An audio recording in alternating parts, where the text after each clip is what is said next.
Welcome to the Explainer. So, did you know that honey found in ancient Egyptian tombs, we're talking over 3,000 years old here, is still perfectly edible today? It literally never spoils. It's crazy. Today, we're looking at something truly special that kind of builds on that exact concept. We usually spend a ton of time breaking down dense data or, complex scientific theories on this channel. But today, we are unpacking a beautifully profound text called Honey Stays Medicinal. It's a written contemplation by Oluyomi Oladevid. It's pretty short, it's highly structured, and man, it is just packed with incredible imagery that really makes you stop and rethink your own life, your environment, and your mindset. I really want you to hold on to one absolutely crucial question as we go through this explainer together. What does it actually mean to stay true to your nature? Think about it.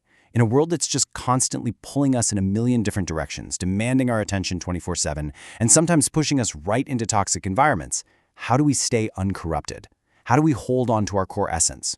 Well, that is the exact philosophical journey this contemplation takes us on, and the way it does it, it's absolutely fascinating. Okay, let's dive into this by first looking at the mind behind these words, Oluyomi Oladevid, because honestly, before we can fully appreciate her contemplation, we really need to understand who she is and the specific lens through which she views the world. Whenever we analyze a text like this, getting to know the author's voice is literally the key to unlocking the true depth of her meaning. You can actually see the foundational elements of her identity right in her own profile. She is proudly Nigerian, and she explicitly notes her deep love for people. But what I find really compelling here is her focus.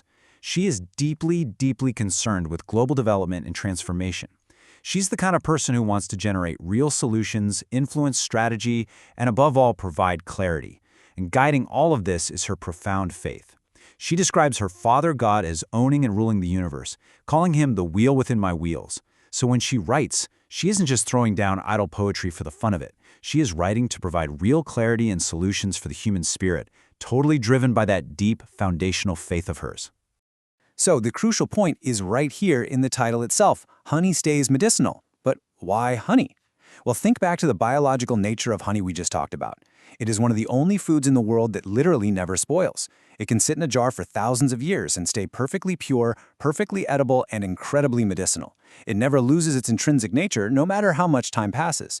And that sets up the overarching theme for her entire contemplation. She's exploring how things, both out there in the natural world and deep within human emotion, can remain pure and completely uncorrupted by outside forces. She kicks off her contemplation by looking at the dove. The ideal state is pretty simple, right? A dove stays true. But this is where her writing gets incredibly powerful. She uses negative space to define what staying true actually looks like in practice. A dove stays true because there is no anxious haste, no harsh landing, and no petty flirtations. She's contrasting the pure, purposeful, and graceful action of a dove against a totally chaotic state. Anxious haste and harsh landings. Those represent a loss of control, a total corruption of the dove's naturally peaceful vibe. Basically, to stay true, you have to strip away the chaos. Next up, she shifts our focus over to the ant. The ideal state here is that the ant stays occupied. The ant represents pure diligence and steady, unbroken focus. But again, she defines this by what is missing. To stay occupied means there are no draggy feet. And come on, we've all had those draggy feet Monday mornings, right?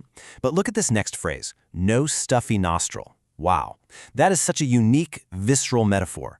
A stuffy nostril implies a lack of fresh air, a blockage, this kind of internal stagnation that just stops you dead in your tracks. And of course, no empty store highlights the ultimate payoff of all that diligent preparation. Ask yourself, how often do we let those draggy feet or internal blockages keep us from our own purpose?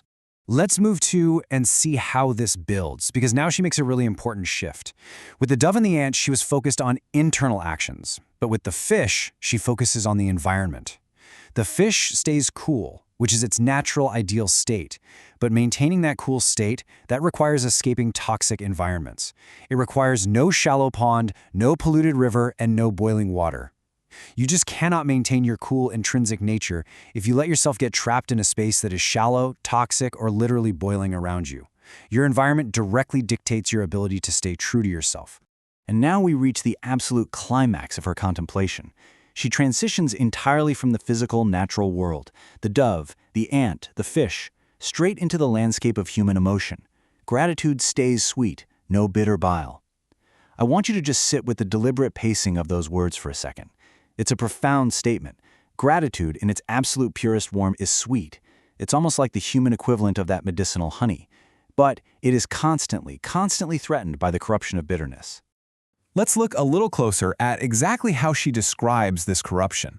She juxtaposes the beautiful sweetness of gratitude against some highly visceral, intentionally uncomfortable physical reactions. No bitter bile, no watery stool, no windy grumble. I mean, nobody wants a watery stool or a windy grumble, right? But she isn't just trying to be gross here. She is using this highly evocative physical imagery to show that a lack of gratitude, allowing that bitterness to take root, literally makes you sick. It corrupts your entire system just as surely as a polluted river corrupts the fish. To keep gratitude sweet, you have to actively reject the bile and the grumbling of a negative mindset. And this brilliantly illustrates the entire architecture of her thought process. You can perfectly see the balance she's crafted. For every single subject, there is an ideal, intrinsic state: true, occupied, cool, sweet. And right next to it is the avoided state, the corruption that constantly threatens to pull it away from its true nature: anxious haste, draggy feet, a polluted river, bitter bile. By structuring her writing this way, she provides exactly what her bio promised: clarity. She gives us a crystal-clear roadmap for recognizing when we are slipping away from our own medicinal nature. Which brings us to our final thought for today. The beauty of a contemplation like this is that it demands self-reflection. So I want to leave you with this question to chew on. What polluted river or anxious haste do you need to avoid today? What is the external environment, or maybe the internal chaos, that's threatening to corrupt your natural state right now? Listen, if you want to stay medicinal, if you want your gratitude to stay genuinely sweet, you have to identify the bitter bile and remove it. Thank you so much for exploring this profound piece of writing with me today. Keep seeking clarity, keep learning, and I'll catch you on the next explainer.